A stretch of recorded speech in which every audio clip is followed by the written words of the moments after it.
All right, welcome to this explainer of World Cup Group A.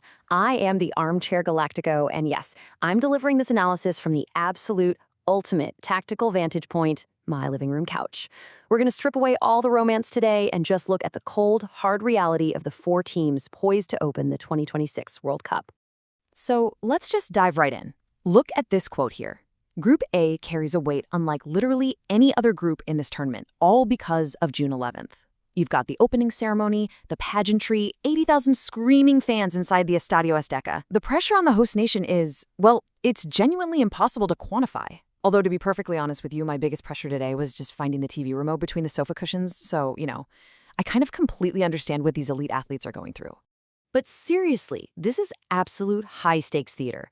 Group A gives us four very distinct, deeply flawed, and honestly, utterly fascinating teams. So the ultimate question we gotta ask is, which of these squads will actually survive the chaos of the Azteca and make it out alive? Let's break it down. Section 1. Mexico, the cursed hosts. All right, looking at Javier Aguirre's blueprint here, you gotta forget the swashbuckling, romantic Mexico of past tournaments. The couch sees a hyper-organized, deeply pragmatic unit. They're compact and, frankly, incredibly disciplined. Now, they actually suffer without the ball, but the absolute second they win it back, boom, they're lethal on the counterattack. You got Edson Alvarez anchoring the midfield with just pure Champions League authority, and up top, the focal point is AC Milan's Santiago Jimenez. He is arguably the most clinical Mexican striker we've seen in years. And then, guys, there's this number, 6. That is the record-breaking number of World Cups for goalkeeper Guillermo Ochoa. I mean, the guy's 41 years old. Just for some context, Pelé played in 4 World Cups. Ochoa? He's at 6. And I am confidently predicting right now that at some point in this group stage, he's inevitably going to make a physically impossible save, and the Azteca will absolutely shake to its foundations.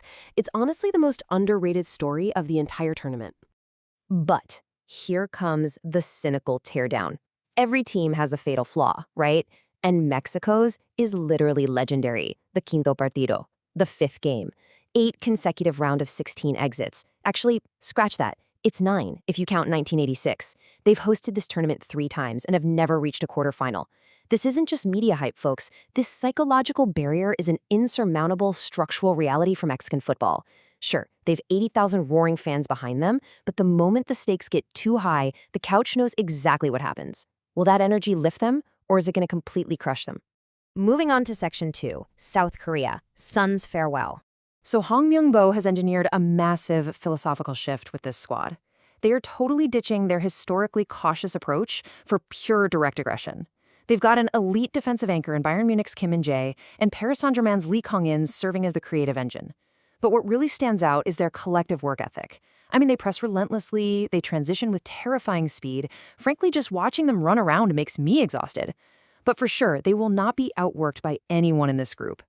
Which brings us to the age of their absolute icon, 33. This is LAFC forward Son Heung-min at his 4th and almost certainly his final World Cup. He literally carries the entire emotional weight of a nation on his shoulders. There's something truly, elegiac about his presence here. My couch certified prediction, he is going to score a heartbreakingly beautiful goal in this tournament. Mark my words. But here is the harsh truth, and their fatal flaw, system failure.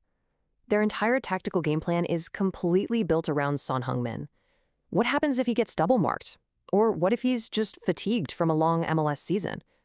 If Son isn't at his absolute peak, South Korea's primary creative outlet just vanishes, and the whole shebang collapses. It's a terrifying vulnerability, to be honest. So the absolute crucial turning point in this group happens on June 18 in Atlanta, match day 2, Mexico versus South Korea. This right here is the de facto Group A final. Mexico needs the win to take control, and Korea is going to be fighting for bare survival.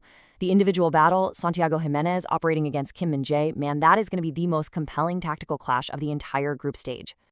All right, Section 3, Czechia, 20 years later. Their blueprint? Well, it's built on classic Central European grit. They are highly organized, technically sound, and just incredibly hard to beat. They boast a defensive line with real Premier League pedigree, anchored by captain Ladislav Krejci.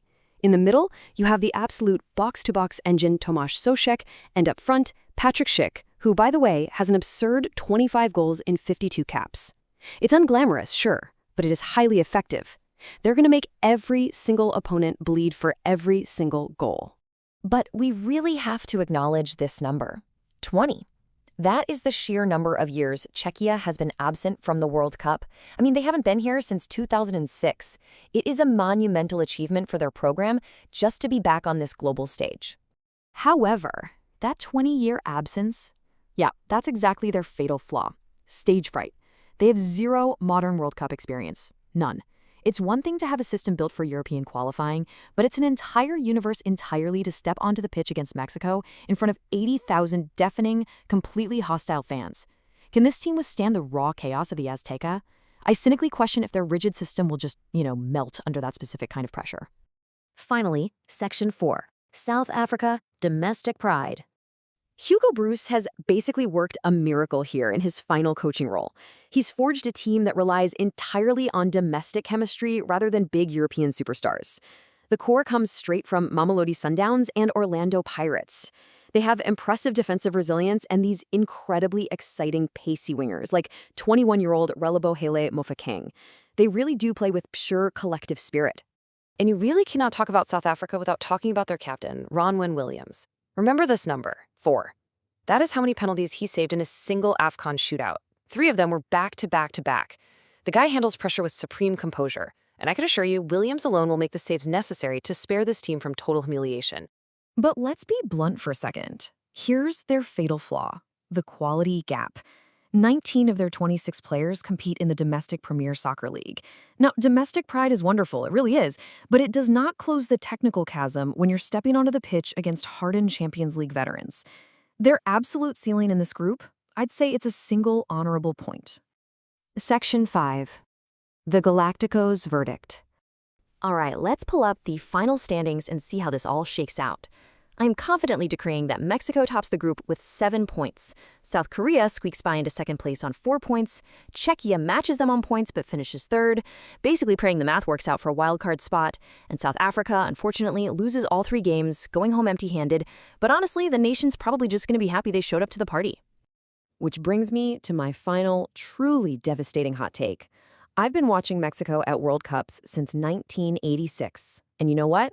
The pattern is always the exact same. Extraordinary group stage performances, an impossible atmosphere, a nation daring to believe, and then a round of 16 exit so cruel it almost feels deliberate. Mexico will survive this group, yes, but the Quinto Partido? No way. It will not happen. It literally never does. The couch has seen this film 9 times, guys, and it knows exactly how it ends. And with that, the couch has spoken. If you honestly think my infallible horizontal wisdom is somehow flawed, well, I challenge you to prove me wrong.